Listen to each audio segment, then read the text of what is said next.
All right, we're live. We'll give it a minute or two for folks to join us. I'll pull up my notes here.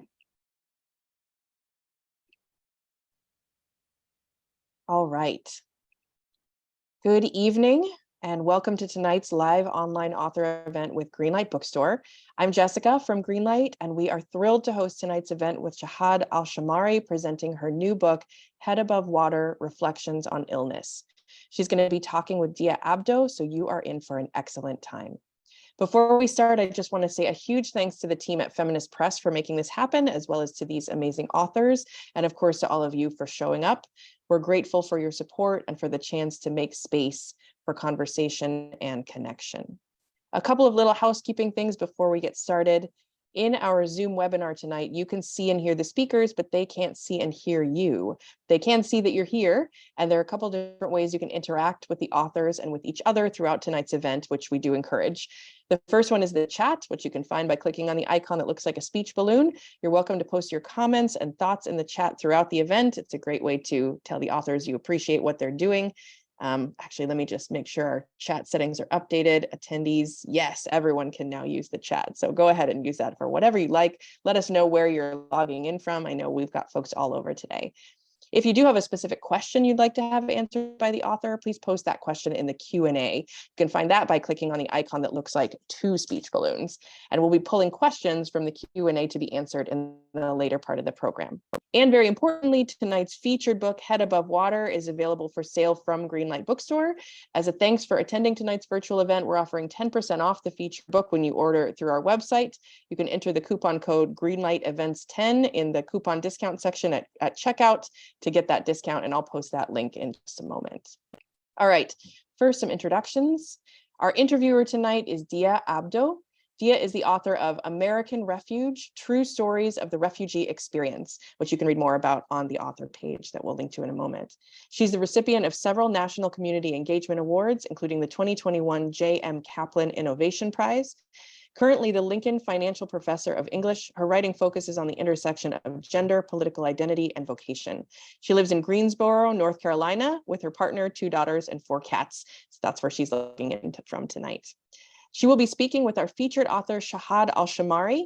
Shahd is a Kuwaiti Palestinian author and academic, and the author previously of Notes on the Flesh, as well as numerous other academic publications and papers.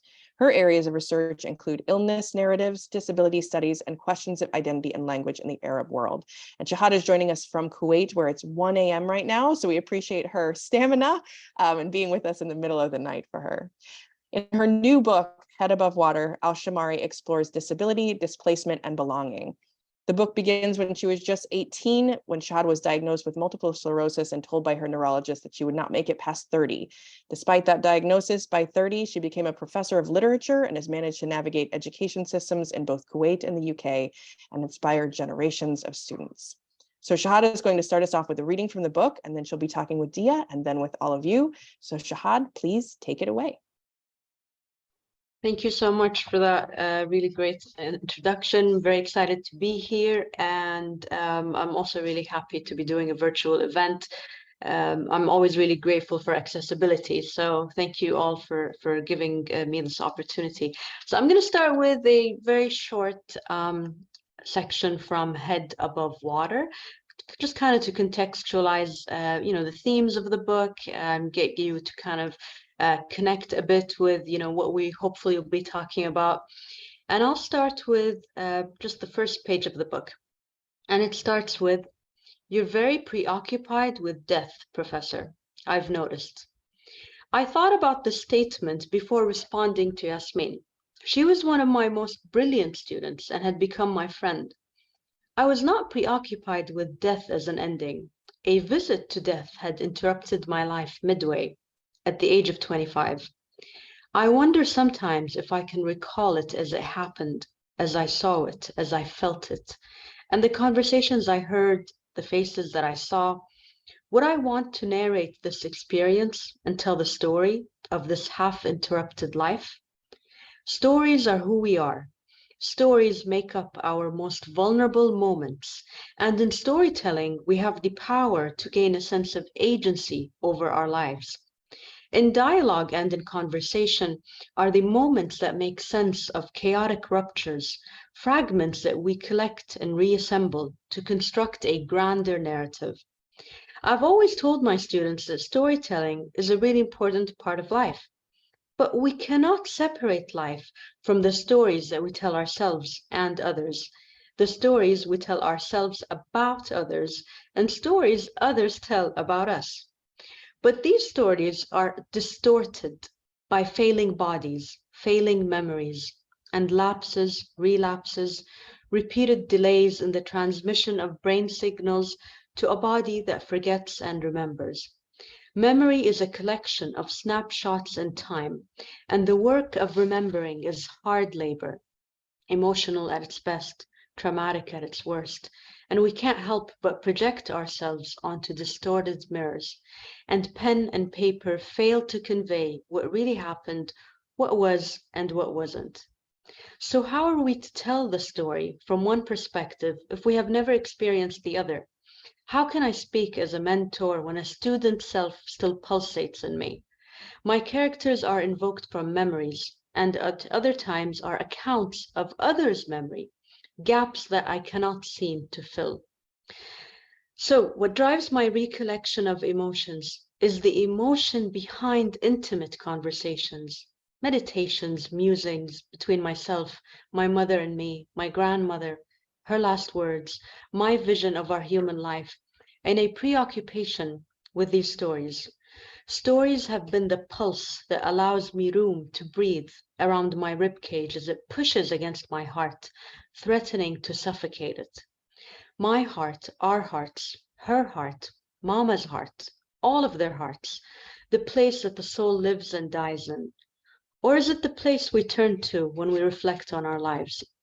In the Quran, we are told about the vagueness of the soul and its home.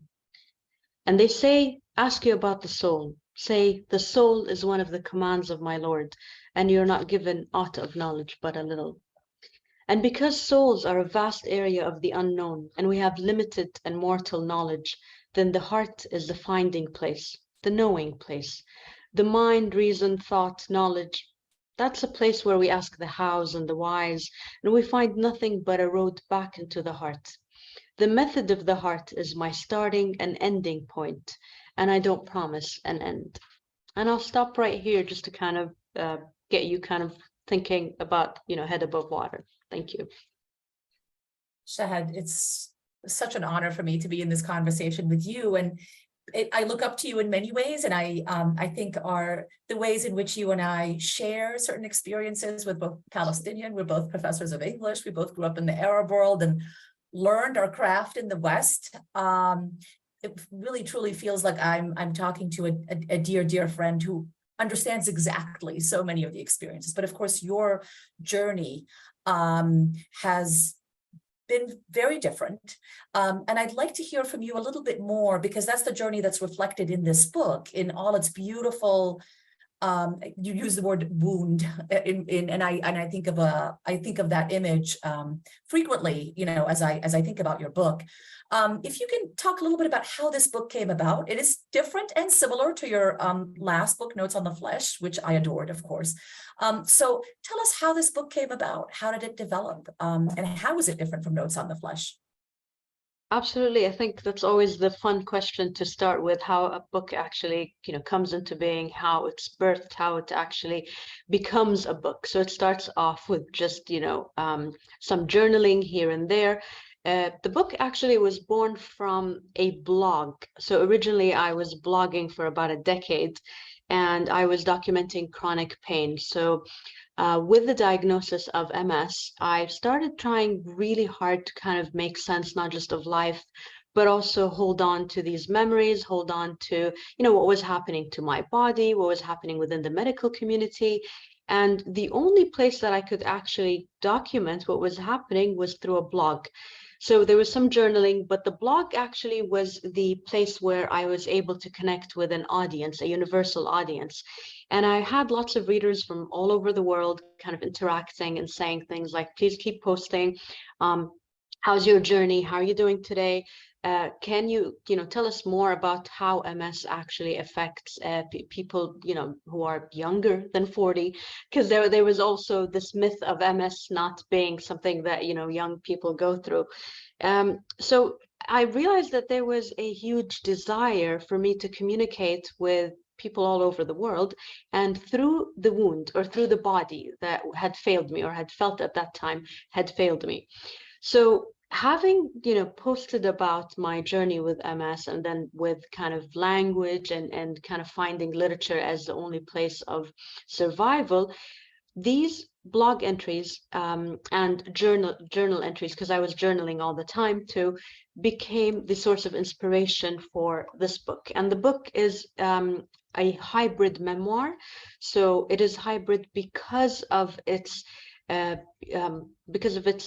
different genres within genres. So it's layers upon layers of some poetry, some blog entries, some diary entries, and that just became the kind of like the whole goal was to capture all of these different entries and turn it into some sort of narrative that was, a clear narrative for somebody who would pick up a book called Head Above Water: Reflections on Illness. And just calling it Reflections on Illness meant that I was really trying to capture how we think about illness, and definitely not just my illness. A lot of times when people hear that this is a memoir, their first reaction is, so it's going to be a story about you.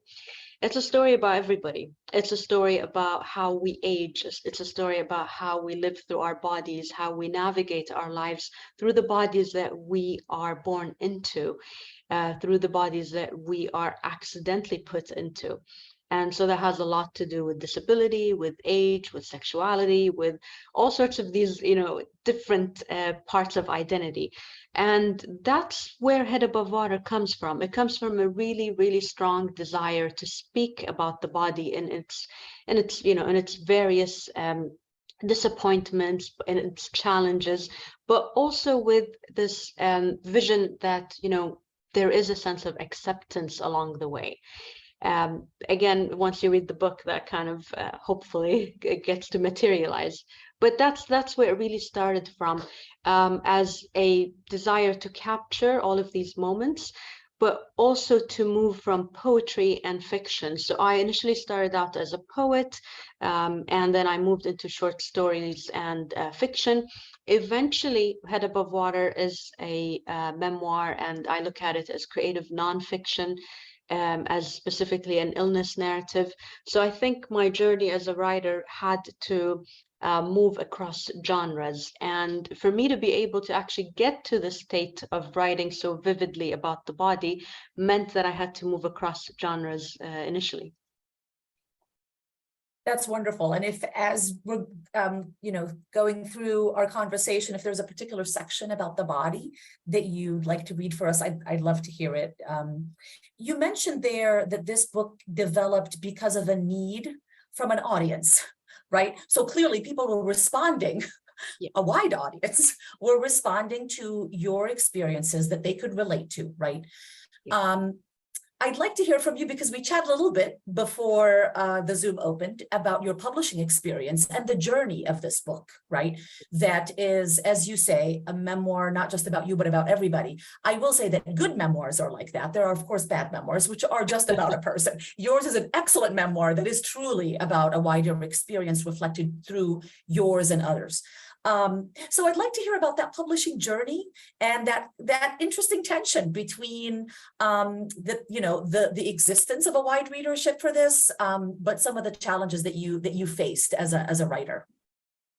Absolutely. I mean, this is always, my favorite question, because, there tends to be writers in the audience, or publishers or agents or future writers. And I'm always really, keen on talking about how the book came to actually end up with a really great publisher. It didn't just happen, overnight.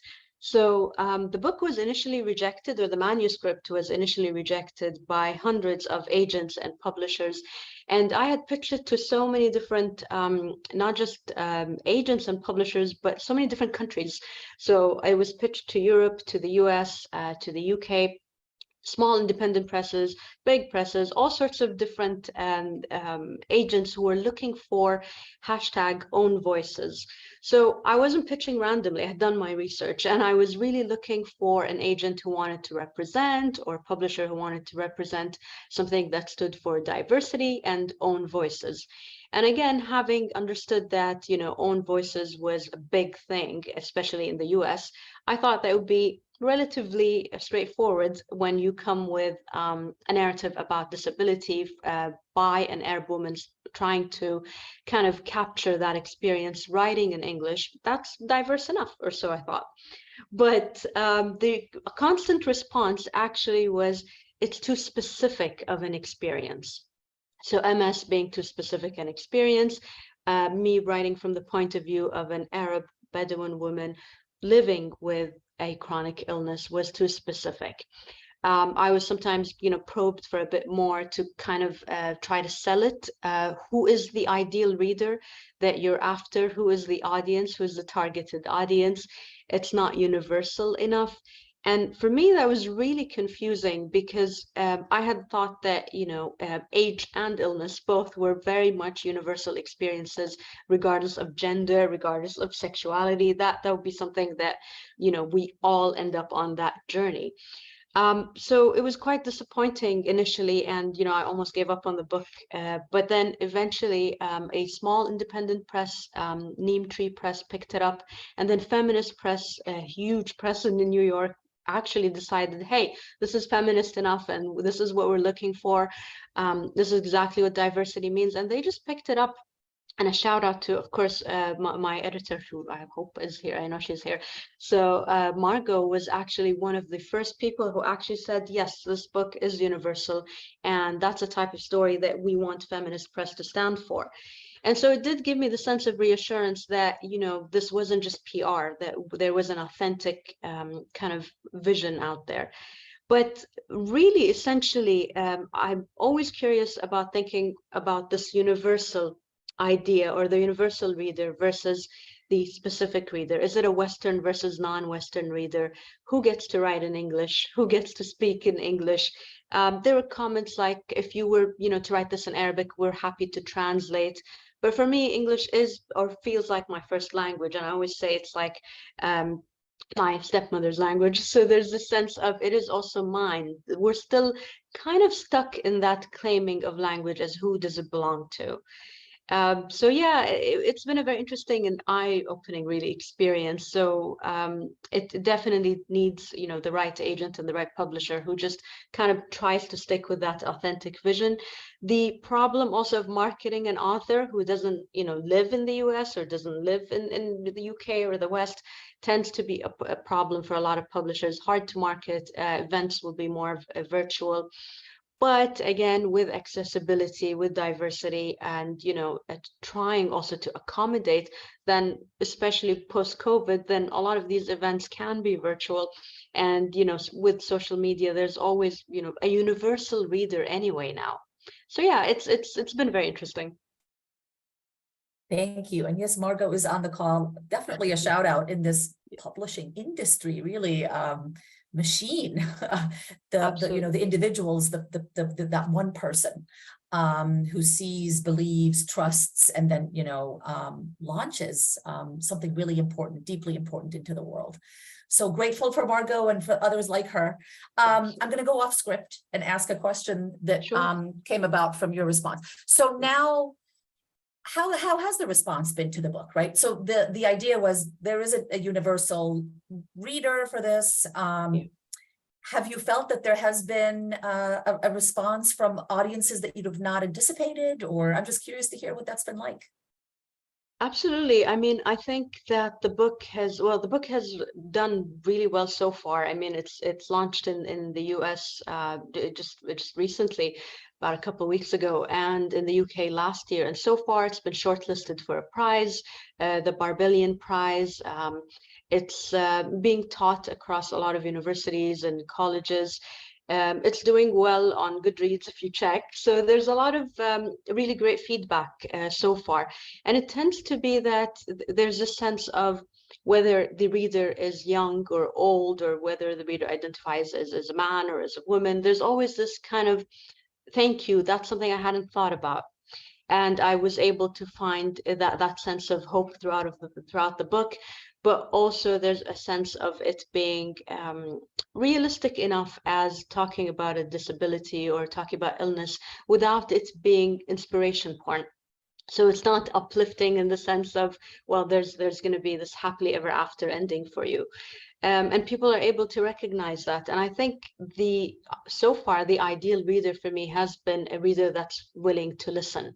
And I've managed to connect with a lot of people, again, through these virtual events. There's been Arab readers who read in English. There's been English readers who read in English and then are also very moved by how similar cultures are, how similar the way that we, stigmatize illness, the way that we deal with illness across different cultures, across different religions. It's overlapping in so many ways. And I think that's been an eye-opener for a lot of people, which is something that I hadn't actually anticipated or was thinking about.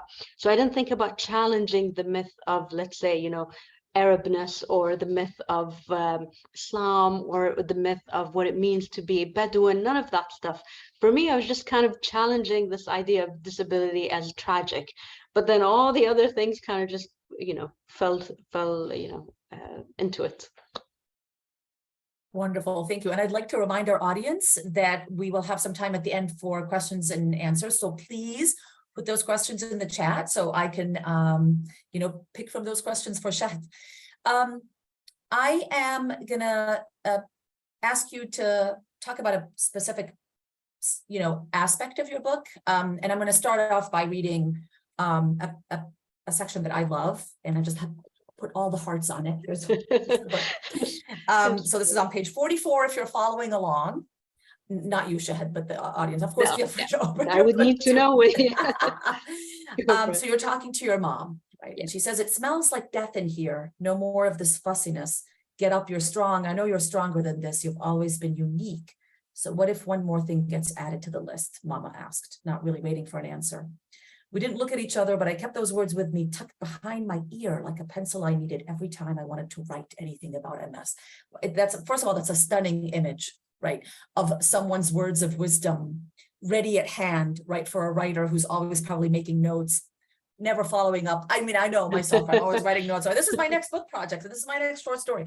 I want to hear more about the women in your life, your mom, your grandma, the female relatives. I mean, I think the female energy permeates the book, and I'd love to hear more about those experiences.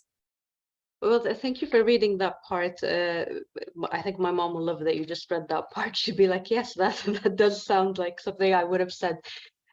So honestly, the big component in the book is the sense of a politics of love. And so with chronic illness and with disability, we refashion our sense of not just, friendships and relationships, but also love, what that means to us. And being very much connected to the maternal space, for me, it was through my mother, it was through my grandmother.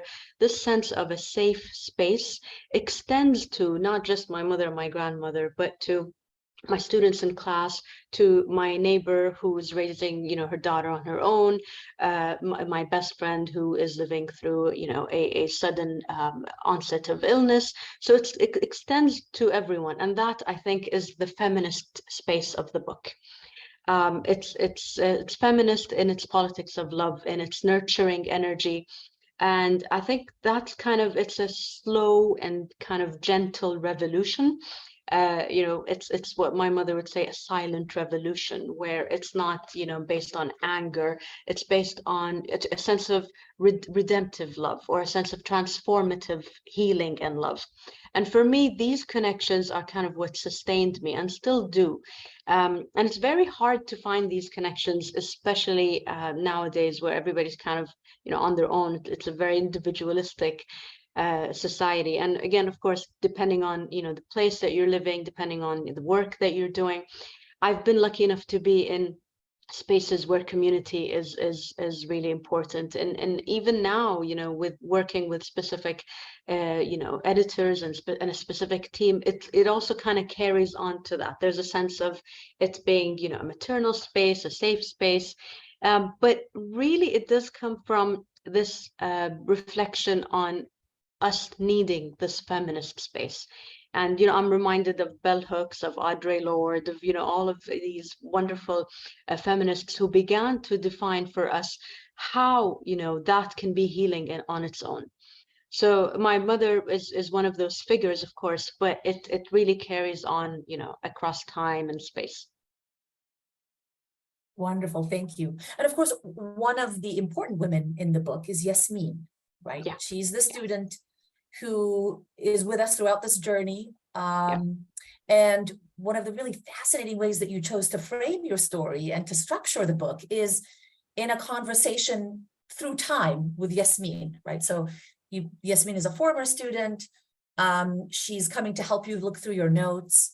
She reads out a note, and that takes you on a journey of remembering. But it's also a journey of, at least to me, it seemed, imparting wisdom to Yasmin and also learning from Yasmin, right? So you're thinking through some things with her and teaching her, and you are learning from her, right? Because there are some things that she says that are interesting to you, that are new to you, that allow you to see something from a different perspective. I'm curious to hear why you landed on that choice in terms of a narrative style and a narrative structure. So I think for a lot of us, and not just us, but for a lot of writers and for a lot of people who tend to, you know, speak a lot, whether as teachers or as, you know, writers, or we tend to speak more than we listen. And what I was really trying to do with that is to kind of subvert that dichotomy of teacher and student, or younger person versus, you know, older person. The idea was to, again, reclaim that feminist space. So I really believe in not just communication, but in a circle. Especially in my classes, we basically sit in a circle. It's not a sense of, you know, this is a lecture, this is a hierarchy. I'm speaking, you're learning. I'm lecturing, you're learning. So I wanted the same feeling to kind of be captured in the book, where Yasmin is kind of guiding the narrative. It's not the author. I was decentering the author. I was decentering my experiences. They are kind of prompted by somebody who actually is offering an ethics of listening. So she's actually offering her attention, she's offering her interest, which is something that we don't get to see much of. Again, for a lot of people with chronic pain, we're, you know, mostly not believed, mostly denied attention by the medical community, by partners, by family, by friends, mostly ignored or brushed off. So actually the greatest gift was the fact that somebody was prompting, somebody was asking, somebody was listening. And you know, her being a previous student, former student, I was really capturing this element of friendship again. So these are, again, the connections that sustain me. And the book did come from a conversation with Yasmin, who said, hey, you're getting really depressed. It's been a long time. You haven't written anything. Why don't you try it? So it started off this way. So again, also a big shout out to her and to anybody who actually wants you to, not just wants you to speak, but is willing to actually offer an ethics of listening. And I call it an ethics of listening because it's not just about listening, but also there's a sense of, I won't deny you that space. I will give you that space. I will let you not just speak, but take up space and claim that as your own. I really love that, the ethics of listening and the ethics of love, and how you got a lot of that from the women in your life, although we also see the way in which you experience that with some men, especially in the support, you know, sort of the support group. We have a wonderful question in the chat that I'm going to take right now because it's related to structure, from Helene Goldfarb. And she would like to know why you decided to structure the book in 4 parts. And why those were structured into sort of chapter 1, 2, 3, and 4. Well, and yes, well, you know. The funny part is actually that was a big problem for previous agents who read just the table of contents, that was very silly to them. But actually there is a meaning, like with everything, there's always a meaning to whatever the author is trying to do. So breaking the parts of the book is meant to mirror the breakdown of the body. And with MS, like not just MS, but also chronic pain or chronic fatigue, there tends to be a breakdown, not just of the body, but how we look at days, how we look at months, how we begin to look at time. So there's almost a cripping of time. There's almost, a challenging of time. So one isn't just one anymore, but it's parts of one. Two is not two anymore, but it's parts of two. It's broken down. It's not a sense of it being, whole and, complete. And that has to be okay. That has to be accepted in a book that is trying to challenge this notion of what do we look at as the healthy body or the ideal body, or how do we understand time? How do we structure time? Why does it have to be that, I have to work, in your case, Monday to Friday, and why is it that I have to work on these days and these hours? What if these are not my hours? Or what if this time doesn't actually suit the way my body is functioning? So it was just basically, again, breaking the reader's expectations of how we look at time and how we envision it to be chronological, how we envision it to make sense. And you wouldn't think that something as small as 1 or 2 or 3 can actually be broken down, but it can, especially for someone who lives in a body that is constantly threatening to break down. That's lovely. And I appreciate, again, your point back to the publishers and what they saw as sellable or what they saw as appealing.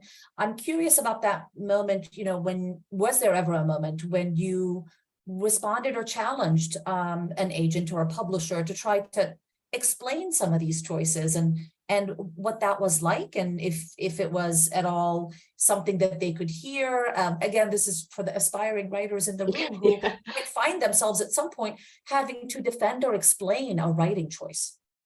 So actually, I remember one conversation was quite difficult for me. It was based on the table of contents. So they usually ask to see a manuscript or at least half of a manuscript for nonfiction books. So the table of contents included 1 broken down into O of 1 and then N of 1 and so on. And that's what the person picked on. And they said that's a very silly way of organizing chapters. It seems mediocre. So it was a very, very quick and harsh judgment without having looked at the rest of the book. And it was also referred to as a self-help book, as though that was a degrading genre or a genre that wouldn't sell. Interesting, because again, self-help books, if there are any publishers out there, we know that really, really does sell. But that wasn't the genre anyway. But again, a limited vision of it being about illness means it has to be either a self-help book or a celebrity book. It can't just be about an average person who's trying to reflect on illness in a universal manner. So yeah, it really does make us think about judgment, stigma, also in the publishing world, and also in the way we tend to look at things. You look just at of course, for lack of time, they're very busy people, but looking at something and just kind of skimming through it will definitely do a disservice, and not just for the author, but also as an informed decision, I think. Thank you so much, and thank you for that question, Helene, and please keep the questions coming. I'd like to talk about belonging, right? It comes up very frequently in your book that the different ways in which a body, a person can belong. What I love about your book too is that it's also about creatures, right? Not just humans, your beloved Absolutely. dogs and how you belong to them and how they belong to you. How does the book explore that theme? I'd love to hear from you about what's meaningful about that to you, and maybe there's a particular section in there that you love, that you'd like to address. Absolutely, yeah. So I think with the idea of belonging, again, we tend to think about it in very heteronormative ways and very specific ways. But when you live through any sort of body that kind of diverts from the expected norm, you end up having to figure out different ways of belonging, and you end up also forging different relationships also with companion animals. And for me, so it's been, you know, quite interesting thinking about how we forge these friendships and we sustain them. So definitely, the book explores animals and, you know, our relationship with animals as companion animals, as our furry friends, you know, who keep us going, a silent kind of friendship. And again, for many people who live with disability and chronic illness, a lot of time is spent at home.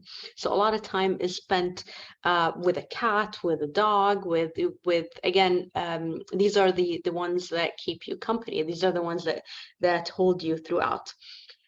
So I think I'll just maybe read a short little passage about Flake. So Flake was my golden retriever, and she lived with me throughout the entire experience of MS.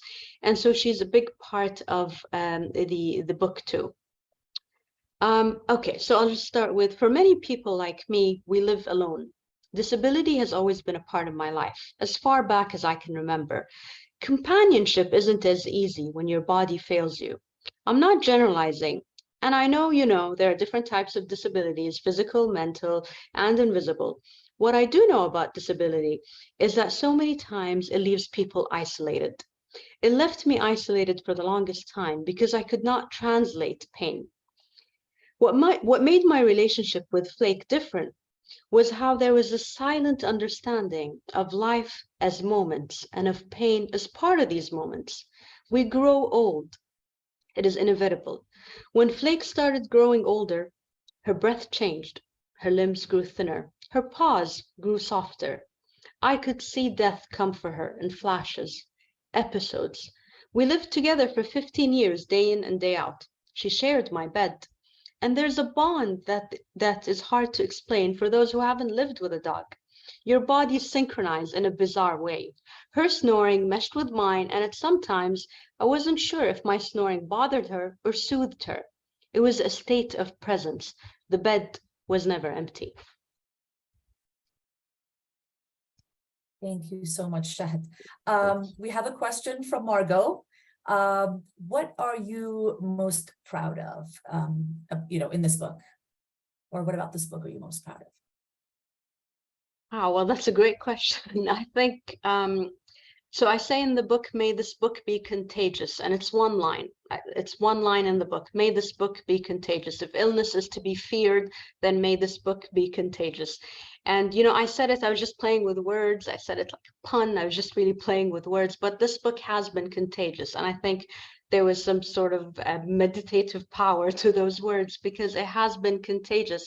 And people are still picking it up. And the more I talk to people about it, the more I see that it's spreading. And I think that for me is what I'm really proud of, that line kind of really manifested into a reality. Wonderful. Thank you so much. Okay, so as a writer, I think, you know, I've been inspired by other writers and think of some particular writers sort of as my North Star. You know, they're the writers. I don't necessarily want to be exactly like them, but when I think about the sort of the impact that they have in the world or the way that they make me feel, you know, I'm inspired by them. I'd love to hear from you. Who inspires you? Who influences your writing? Yeah, would love to hear more about that. So, I mean, as I think I mentioned earlier, definitely a lot of these, you know, trailblazing and iconic feminist writers. So for me, Audre Lorde with her writing about the body, with her writing about her experience with cancer. When I read the cancer journals, you know, ages ago, and for anyone who hasn't read the cancer journals, definitely worth picking up. That really kind of changed my entire outlook on how do we even begin to talk about the body, especially when the medical community has, you know, continued to silence women across, you know, centuries, not just years. So having read that book, I think that kind of started me on this journey of well, you know, Audre Lorde did it, and in the most difficult and oppressive circumstances, you know, as a Black lesbian author, disabled, struggling to be heard by everyone around her, and she still managed to produce that wonderful, you know, legacy. So definitely Audre Lorde's work, bell hooks, and, you know, politics of love, the transformative power of healing, the way that these feminist spaces exist in her everyday life is not just, you know, words on paper, it's not just theory, but there is this sense of it being not just words on paper, but real and authentic activism. So in every single communication that takes place, that that belief has to actually come to life. So definitely they've influenced my work and continue to do so. Arthur Frank, author of The Wounded Storyteller. This book is actually probably, you know, one of the must reads in sociology, and anybody who's interested in the body. This idea of the wounded storyteller continues to influence me because it challenged the notion of telling stories about bodies and about illnesses, lives that are half interrupted. So the wounded storyteller is somebody who has a story to tell, but is not a hero, is not this, you know, ideal storyteller, again, in a very Western, heteronormative, oppressive kind of environment. So for him, the wounded storyteller has the story to tell, but also is privileged enough to be able to tell the story. So being constantly aware and checking in with your own privilege. And that has kept me pretty much anchored still. I was aware that I finally had this privilege that, you know, there were people who wanted to listen to me. There were people who were interested in what I had to say.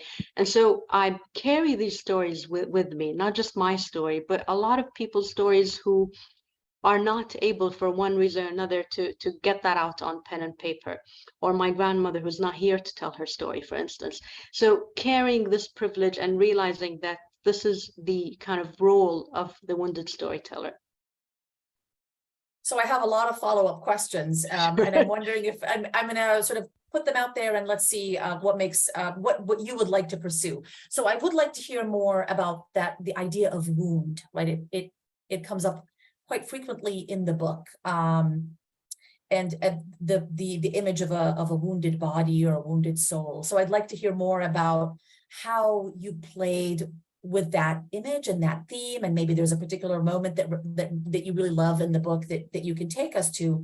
But then the other thing that you mentioned is that as a wounded storyteller with privilege, you have also been able to tell the stories of others, and perhaps you can share some of those stories here. Of course, I know them, I've read the book. There are a couple of really wonderful stories of folks and their experiences, and you know, I'd love it if you could share it with our audience. So those two things, wounds and also the privileged wounded storyteller that you are, if you can sort of share with our audience some of the stories that you have been privileged to hear and share with them.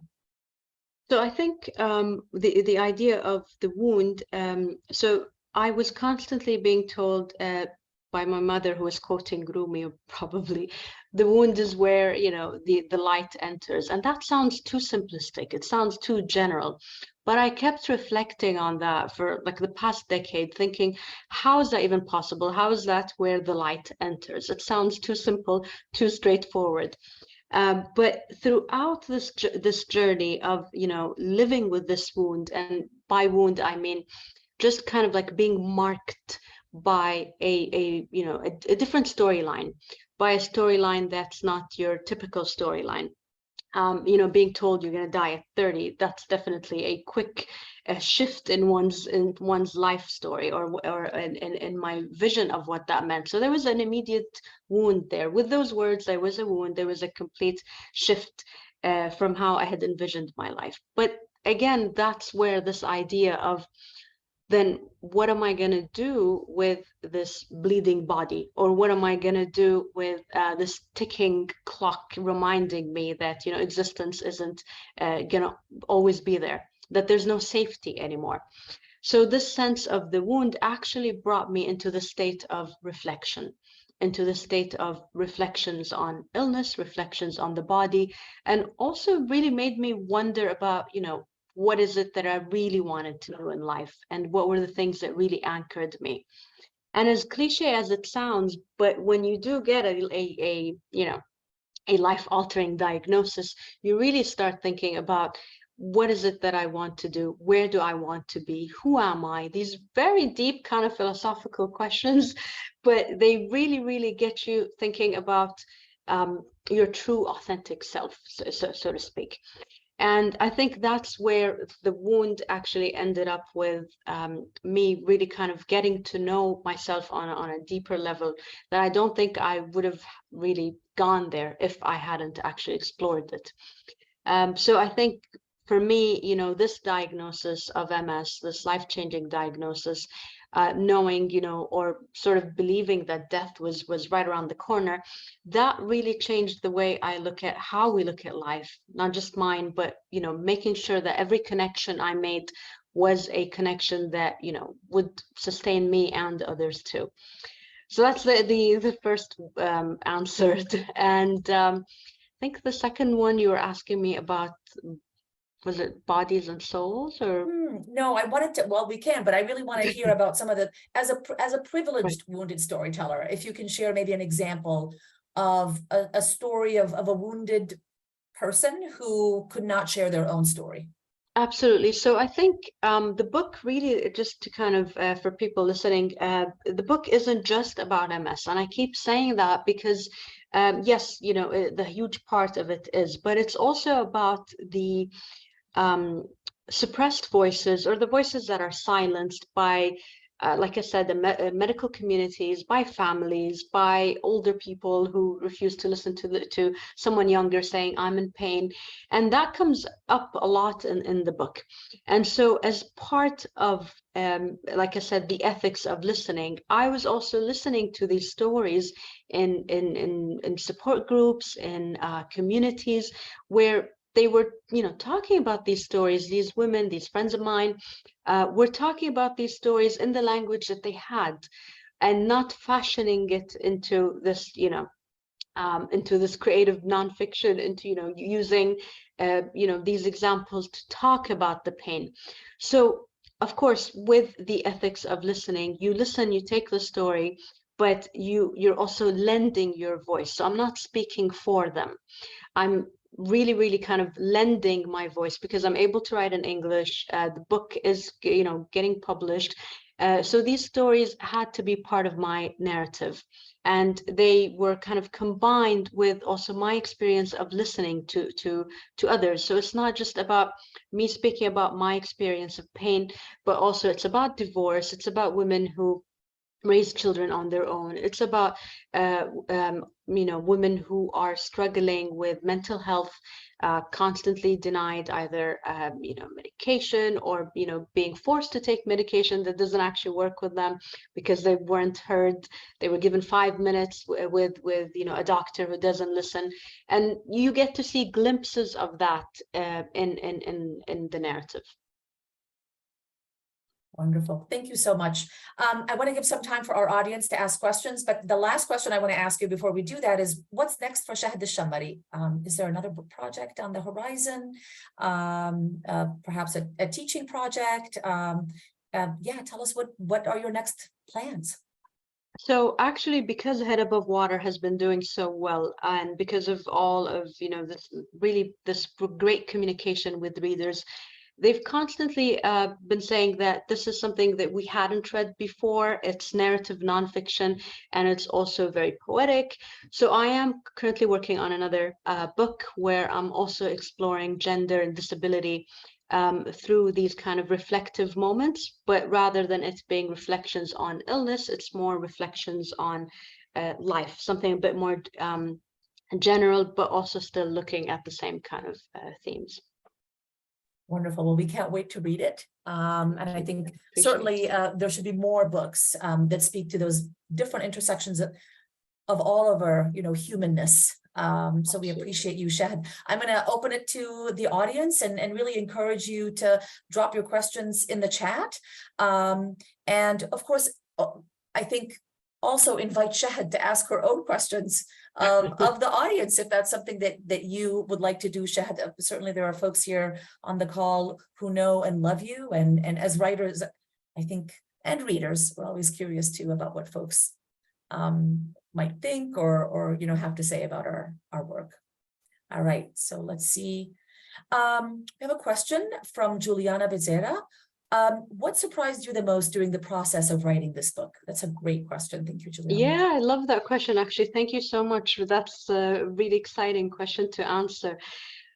So writing a memoir or personal narrative, it can be very triggering, very difficult to write. It can be very traumatic to relive a lot of, you know, difficult times, difficult memories, but you also kind of have a pact that you make with the reader, that you are telling the truth, you are telling it as it happened. So revisiting a lot of these diary entries, being, you know, at some points horrified by, you know, the pain that I was in, being horrified by that sense of, you know, ultimate desperation, and then being surprised by how it is that I'm actually kind of sitting here trying to collect this into something that makes sense, into a narrative that actually makes sense, when it's, you know, pieces and you know, bits of words that are harsh, that are dark, that don't make sense to an outside reader. And I think a big part of the surprise was how much we can change as individuals. And I don't think we think about that enough. Again, because when you are living through pain, you tend to see it as that's it, that's all I can feel at the moment. And then the moment turns into months and turns into years. But once we do kind of distance ourselves from it, it is, you know, really fascinating what the human spirit can do. Wonderful. I'm gonna keep it open here for folks to ask questions. Of course, I have a lot more questions to ask of Shahd. We have you know, maybe five more minutes. Shahd, I'm curious to hear on the theme of, you know, what surprised you the most during the process of writing this book. In terms of the journey, I assume that there were healing moments, and perhaps there were moments where the wound was opened or reopened, and I'm, you know, as you were writing. And so I'm curious to hear from you that writing process, you know, on balance. I'm sure it's worth it, right? But if you can, you know, just maybe shed a little bit of light on your experience and, you know, weathering the emotional toll of writing a book like this and then writing another book like this. Yeah. Absolutely. So I think it's definitely easier said than done, but there's a lot of again, with the, you know, support group, the friendships that I have, the maternal space that I have, there has to be the sense of community. And I think writers tend to think we write alone or we write as individuals and it's a solitary act, but it's actually something that demands a community. It demands a safe space. There's a full team that has to be on board. So my therapist was on board. You know, we reflect even upon, you know, the writing process itself. What's happening? Are we able to look at the moment and, you know, are we able to kind of not live through it, but also look at it as a healing experience rather than a re-traumatizing experience. So it can be a very dangerous space. It's not just a very healing space. It can be a very dangerous space if you're not in the right, not just mindset, but you don't have the right team, you don't have the right tools. I did leave the writing for quite, you know, a few times, and I would just go back to reading, not writing. And reading for me was the kind of the antidote to that. It would help me with the process of writing. But at that point, I wasn't thinking about when am I going to go back to it. There's also the sense of, okay, this can hold for a moment while I do something else. And there are definitely chapters that are harder to write. It's not a chronological kind of sit down, have the draft come out, you know, bleed onto the screen. It's not like that at all. But it definitely did need that kind of allowance or that kind of accommodation. Also, again, writing with chronic pain means you meet deadlines differently. You work in different hours, and, you know, again, accepting that and kind of allowing that grace for yourself. Sorry. So I think definitely sort of that ethics of care then, right? Absolutely. And that you took care of yourself in the writing process, and certainly the publishing process, which can be very demanding, and then the post-publishing process, which can also be very, very demanding, and you feel beholden to because you want to keep the book alive. And I'm sure it can be very exhausting and take a toll. So in the last few minutes, Shahd, I'd love for you to just share with us whatever you'd like to share with us about the book. If there's a particular section that you'd like to read, but I'd like to leave those last 2 or 3 minutes for you. Thank you so much. I mean, I honestly am just really happy that the book is now everywhere in the US. You can get it at any bookstore, and you'll be able to hopefully connect to the book. The title of the book, I'd love to mention that. So Head Above Water, Reflections on Illness, but really Head Above Water. And the idea behind that really comes from us constantly being told, to keep it up, to keep trying, to keep, moving forward. This kind of obsession with perfection and with success that we have with social media culture and, all sorts of kind of triggers that constantly push you for more. For me, it's just about keeping your head above water. It's just about, not drowning, which in itself is, a huge moment with, staying alive, with survival. And again, it's the start, it's the tip of the iceberg. It's not the end result. So Head Above Water is just the beginning of a conversation about how we swim, how we, navigate life. And again, that's what makes this book really, really a universal book. All of us really kind of need to keep our heads above water. I mean, there's no other alternative. So the title is really meant to get you to think about that. And I'm always happy to, hear feedback from readers. And because again, the book started out as a community, as blogging, as people reaching out. So it's now into a completely different, it's a different genre, but it still remains something that's, it's out there for everyone to reflect on. It is a universal experience. And even the reader who reads this book is offering, again, an ethics of listening. Just, thinking about things we don't usually think about. We didn't think about illness until, COVID hit, until the pandemic hit. We didn't think about accessibility until the pandemic hit. And it's changed the way we look at people. It's changed our understanding of even it's changed our understanding of how temporary life is. We lost a lot of loved ones during the pandemic, and it really got us thinking about time and how we spend time with those we love. So I think the book, it really touches upon all of these questions of time, of what it means to be human, and what keeps our head above water. And it's definitely not one thing. So that's it. What's your toolbox? Thank you so much, Shahd. What should definitely be in your toolbox is Head Above Water. So go pick it up, and I'll hand it over to Jessica. Thank you, Diya. Thank you. Thanks so much again to both of you for that wonderful conversation, and what a beautiful place to end. Thank you, Shahd. I just wanted to let folks know we've dropped the link one more time in the chat so you can get a copy of this amazing book and other books by these authors through Greenlight Bookstore's website, or in person at our store in Brooklyn, or anywhere you find books. So thank you all again so much for joining us this evening. This conversation will be available on YouTube within the coming weeks for folks who didn't get a chance to hear it or who just want to hear it again. Thank you all so much, and have a great night. Bye-bye. Bye-bye. Thank you.